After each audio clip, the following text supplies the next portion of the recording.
My husband thought it would be funny to leave me stranded in another state. When I first met Jason, I thought I had finally found someone who truly understood me. He was charming, witty, and always knew how to make me laugh. For years, I believed I was lucky to be married to him. But sometimes the people who make you laugh are also the ones who hide the darkest sides of themselves. It all started when he suggested a weekend trip to another state. "Let's go on a little adventure," he said with that mischievous grin of his. I was excited. We hadn't had time together like that in months, and I thought this would be the perfect opportunity to reconnect. We packed light, just a couple of bags, and hit the road. I played my favorite playlists, and he joked about my singing. Everything felt normal. When we arrived, we walked around the small city, trying new restaurants and exploring local shops. I was having a good time. At least I thought I was. But I started to notice little things. How easily he grew irritated when I asked for directions. How his laughter seemed more mocking than playful. I brushed it off, thinking maybe he was just tired from the drive. The real shock came the second day. We had stopped by a small diner for breakfast. While I went to the restroom, Jason said he would step outside to make a quick call. When I came back, he was gone. At first, I thought he was waiting by the car. But when I walked into the parking lot, the car wasn't there. My stomach dropped. I tried calling his phone, straight to voicemail. I texted him, asking where he was, if everything was okay. No response. Panic started rising in my chest. Maybe he had gone to get gas? Maybe it was a misunderstanding? But minutes turned into hours, and it became painfully clear. He had left me. I didn't know anyone in that town. My wallet, my ID, even my credit cards were in the car. All I had was my phone, which was already at 30% battery. I felt humiliated and scared. Why would my own husband do this? Finally, hours later, I got a text from him. "Lighten up. It's just a joke.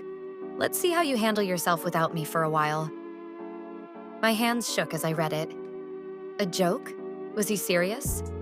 Who does that to their wife?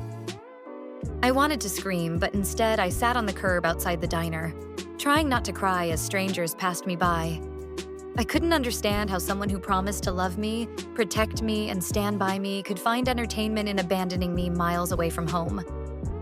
And in that moment, as the sun started to set and my phone battery slipped closer to zero, I realized something I had been too blind to see before. Jason wasn't joking. He wanted to see me suffer. I sat there on that curb for what felt like forever, clutching my phone like it was my last lifeline. His text replayed in my mind. "Lighten up. It's just a joke." The kind of joke that made my chest ache and my hands tremble. There was nothing funny about being stranded, penniless, and alone in a city I didn't know. I tried calling him again, hoping he'd answer this time, but every call went to voicemail. My messages stacked up. "Please, Jason, this isn't funny." "Where are you?" "Please come back." No reply. Eventually, I forced myself up and walked back into the diner. My face burned with embarrassment as I asked the waitress if she had seen my husband. She shook her head sympathetically, and I realized how pathetic I must have looked. A grown woman abandoned like a lost child. I explained my situation quietly, and she offered me a glass of water and a place to sit while I figured things out. That kindness made me want to cry even more. For a moment, I thought about calling my parents, but I couldn't bear the thought of telling them what Jason had done. They already had doubts about him, and this would only confirm everything they'd warned me about. As the hours passed, I debated my options. My phone was nearly dead, and I didn't have money for a bus ticket or a cab back to the hotel. Finally, the waitress suggested I check with the local police station. It was only a few blocks away. My pride screamed against it, but I had no choice. At the station, I explained what happened. The officer looked at me with a mixture of pity and disbelief. "So your husband just left you here? With no money, no ID?" I nodded, ashamed. He let me charge my phone while I sat in the waiting area. When I checked, I saw another text from Jason. "You'll figure it out." Don't be so dramatic. I wanted to throw the phone against the wall. Dramatic? I was sitting in a police station, humiliated and scared, because my own husband thought this was a game. The officer offered to help me get in touch with a women's shelter or even arrange transportation back home. For the first time, it hit me. I shouldn't have to rely on strangers to save me from my husband. Jason should have been the one by my side, protecting me. Instead, he was testing me like some cruel social experiment. After a long debate with myself, I accepted the officer's offer to help me get to a bus station. He gave me a temporary travel voucher, and I used it to buy a ticket back to our hometown. Sitting on that bus, staring out at the dark highways, I felt a mix of rage and heartbreak. Jason hadn't just abandoned me physically, he had shattered my trust, my sense of safety, and my dignity. I knew then that even if he showed up with an apology, even if he begged, things would never go back to the way they were. But I had no idea that the worst was yet to come when I finally made it home. When I finally stepped off the bus back in our hometown, the sun was just coming up. I was exhausted, my body aching from sitting all night, my mind running in circles. I had no luggage, no money, no dignity, just a hollow feeling in my chest that told me something inside me had broken for good. Jason was at our apartment when I arrived. He looked completely relaxed, lounging on the couch with the TV on, like nothing had happened. When he saw me, he grinned and said, "See? I knew you'd figure it out." That smile, that smug, careless smile was the final straw.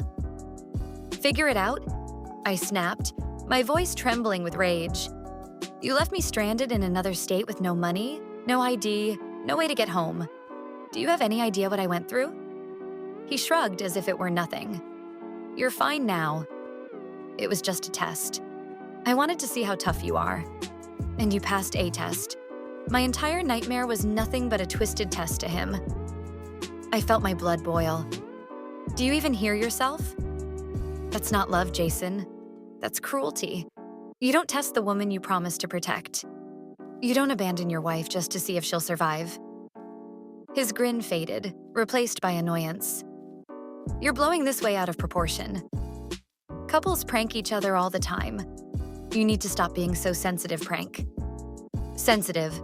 Words he tossed out to minimize the pain he caused. I realized then that this wasn't the first time he had made me doubt myself. The jokes at my expense, the times he embarrassed me in front of friends, the subtle ways he chipped away at my confidence. It had all been part of a pattern. This wasn't just one cruel prank. This was who he was. I looked him in the eyes and said quietly, "This marriage is over." He laughed, but when he saw the seriousness on my face, his expression shifted. "You're not serious." But I was. More serious than I had ever been. In the days that followed, I stayed with a close friend while I began the process of filing for divorce. Jason texted and called, sometimes angry, sometimes apologetic, but I ignored him. Every time I remembered sitting alone in that diner, begging him to come back, I knew there was no forgiveness. I had spent so long convincing myself that his behavior was immature or playful, but the truth was clearer than ever. He didn't value me. He didn't respect me. And without respect, there is no love worth saving. Walking away was the hardest choice I'd ever made, but also the most freeing. For the first time in years, I wasn't waiting for the next cruel joke or the next test. I was free to rebuild my life on my own terms. Jason thought he was proving my strength by abandoning me. What he didn't realize was that his cruelty gave me the strength to walk away from him forever. If this story kept you hooked until the very end, don't forget to subscribe to Storybar, give this video a like, share it with your friends, and leave a comment below. Your support helps us bring you even more stories full of drama, betrayal, love, and life-changing decisions. Don't miss the next one.